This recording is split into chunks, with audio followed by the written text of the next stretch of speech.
The reason why they call it luck is because the person who created the result is not conscious about how they did it, so they can't replicate it. And because they can't replicate it, they call it luck. So the last thing you want to be as an entrepreneur is lucky.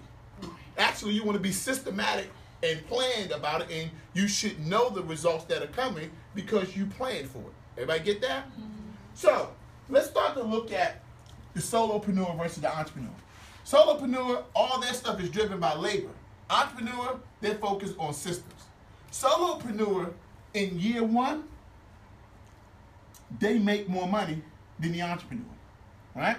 Now, they both make money in year one. But the entrepreneur is taking their money and putting it back into systems. Everybody get that? Everybody get it? Because this is, they say the statistics, everybody knows the statistics on small business. Most small businesses fail in what? 1 year. 5 years, right? You ever wonder why? Because of lack of planning and system. So we're going to walk it through. The solopreneur in year one, they make a little bit of money. Year one, the entrepreneurs, they make a little bit of money. The only difference is the solopreneur kept the money, the entrepreneur put it back into processes and systems. Year two, solopreneur makes more money. Year two, the entrepreneur makes money, but they put it back into the what? Systems. Year two, solopreneur puts the money into their lifestyle. So they really start to, buy a few things for themselves. But year three, that's the year. That's the year when the solopreneur says, I have made it. They've made more money, and you're going to know them because they're gonna get the car, right? They're going to get the house. They're going to show it. Let me tell you something that a guy told me the other day, and I was in Washington, D.C. This gentleman was worth over $100 million net, right? Net. His company has $1 billion valuation. Here's what he told me. He said, wealthy people whisper. This is what he told me. He said, look, if I can tell you anything, wealthy people whisper. He said, rich people are always shouting. What do you want to be? Right? I said, I want to be wealthy. I started whispering.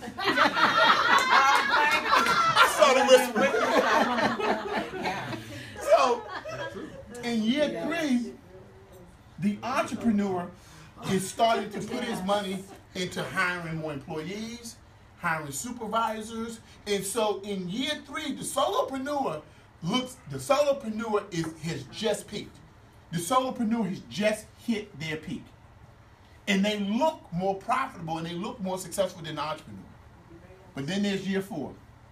Year four, the solopreneur makes the same amount of money that they made in year three, but they're putting more effort into maintaining it. Year four, the solopreneur, see in year three, the solopreneur was like this. In year four, the solopreneur is like this. Because they're starting to feel overworked. And they're starting to feel the pressure to maintain these results. And because they put no systems in place, they now have created a new dependency. Now, their lifestyle is dependent on their labor. Right. And now they start to feel that pressure and they really don't have the systems in place where they know what to do. By the way, this was Trevor. I supervise the employee. They start saying, well, I have no system in place, but I'm just hire somebody and they want to know why it doesn't work. And when it doesn't work, they never blame themselves, they blame the employees. All right? That same year four, this is where the entrepreneur actually makes more money. See, the solopreneur, by this time, the solopreneur is just maintaining. Everything they're doing now, they're using their labor just to maintain the result. The entrepreneur actually still grew. This is the first year where the entrepreneur actually starts to see the money show up in their lifestyle, right? So, right, because now they start basically not necessarily looking to invest necessarily, let me get a car and a house, but they have more of their life.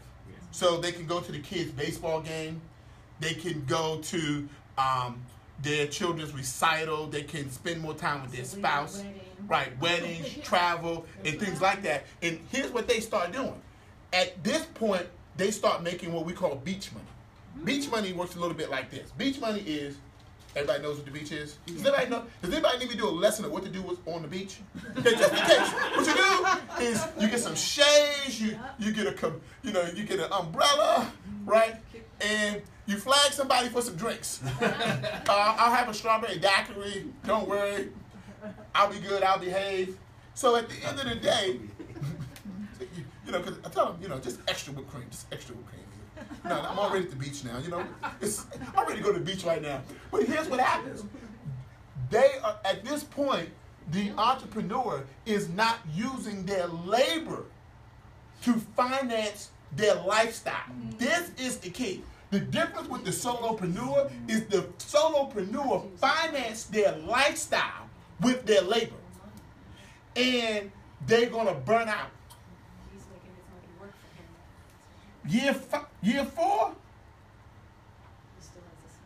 the entrepreneur has a smile on their face. But guess what? He's on the beach with the daiquiri. But the entrepreneur, his wife, his friends, they have a smile on their face. Yeah. Year 4, the employees, they have a smile on their face.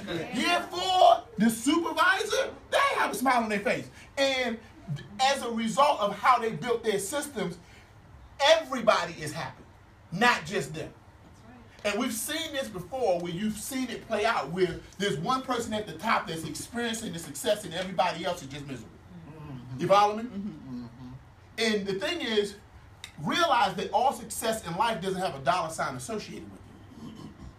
So at the end of the day, this person has made other people happy. Right? Now, year 5, this is when it starts to show up for the solopreneur. They don't make more money, they make less money. Year 5, divorce kicks in. Because they couldn't maintain it, and now it starts to show up. They're working all the time. Got no time to invest in relationships. Any type of relationships. Friends relationships, spousal relationships, relationships with your kids. Let me tell you something. You can always make more money, but you cannot make more time, so don't let people waste it. Biggest culprit of time wasters? You. Stop wasting your own time. So what happens is, in year 5, the reason why they go out of business is their lifestyle starts to break down. Because they treated it like they were isolated things, and they're not. So what happens in year 5? The solopreneur looks like this. Right? And around about this time, they start to say, I got to do something different. I got to find something different. These people don't appreciate me. I'm working hard. You know what they do? Time for the business going in. Lifestyle start breaking apart. Bankruptcy starts showing up. Because it's how they built it to begin with. Year 5, the entrepreneur, they're starting to break through that 7-figure barrier. They're starting to see the bigger picture. They're working on developing better processes in their businesses, better systems in their business, and they are now growing. And see, here's the difference. See, this person, this solopreneur, this could be anybody. It's been me. And it'll be you if you don't listen to what I'm talking about. Both of these people were CEOs. They were just different type of CEOs. This person was a lowercase CEO. It's called the Chief Everything Officer. Everything that's got to get done in my business, I got to do it. I got to be the accounting person. I got to be the marketing person. I got to be the branding person. I got to be the automation person. I got to be everything in my business. I'm the Chief Everything Officer. But this person over here,